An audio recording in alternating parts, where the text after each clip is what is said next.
basına ve kamuoyuna. Çeyrek asırdır toplumda birey ön plana çıkartılarak aile fertleri arasında olması gereken bağın kopması için içeriden ve dışarıdan sinsi bir oyun oynanıp toplumun çekirdeği olan aile yapımız dağıtılmak isteniyor.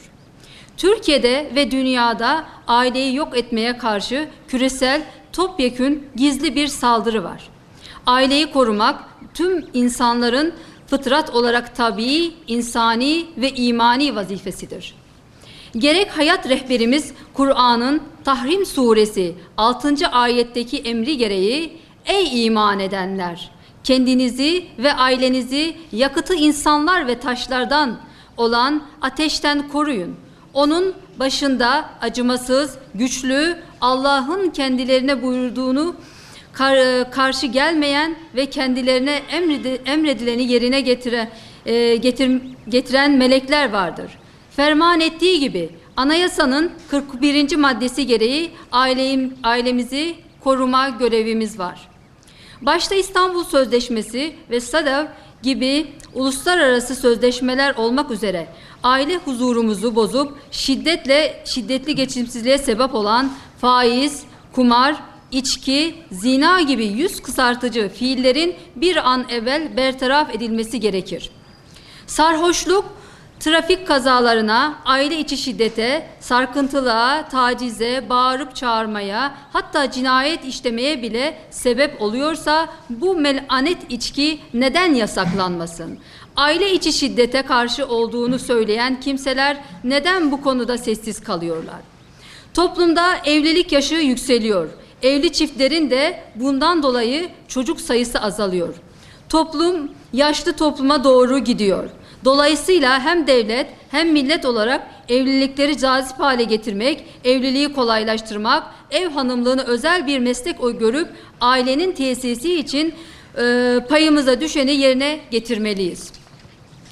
Genç evlilikleri teşvik edip evliliğin ilk 5 yılını aile danışmanı aracılığıyla güçlü ailenin oluşması için devlet destekli katkı verilmelidir.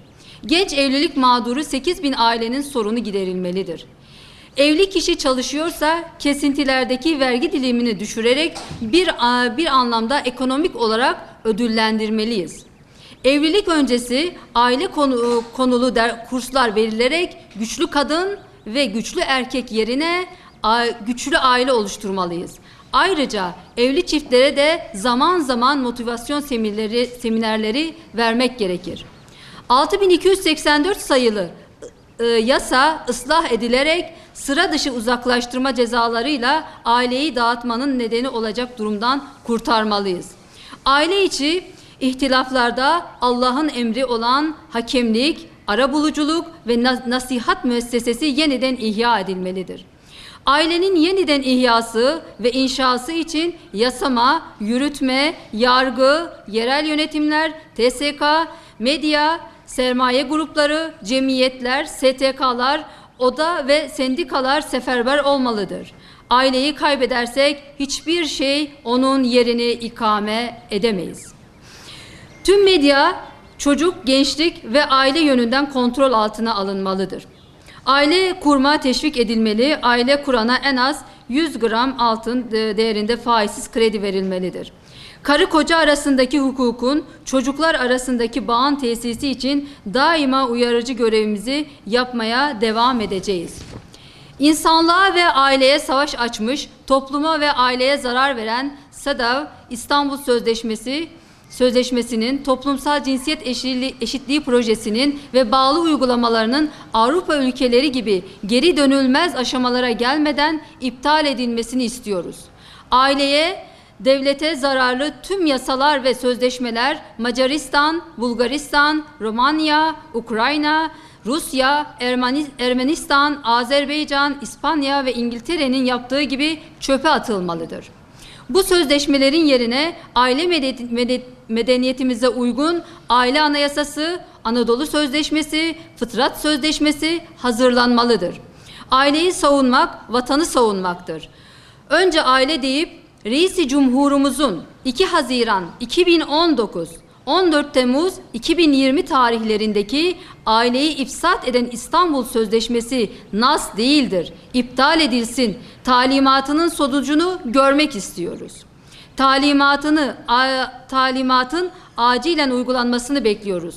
Şanlıurfa Sivil Toplum Kuruluşları olarak ailenin dirilişi için verilen talimatların uygulanmasının takipçisi olacağız.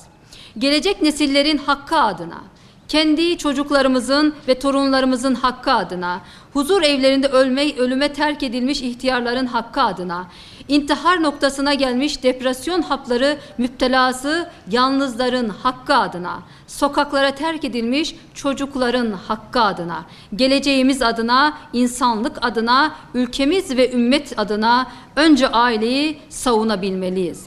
Türkiye Aile Meclisi bileşenleri, Şanlıurfa STK'ları olarak bu işin takipçisi olmakla yükümlüyüz.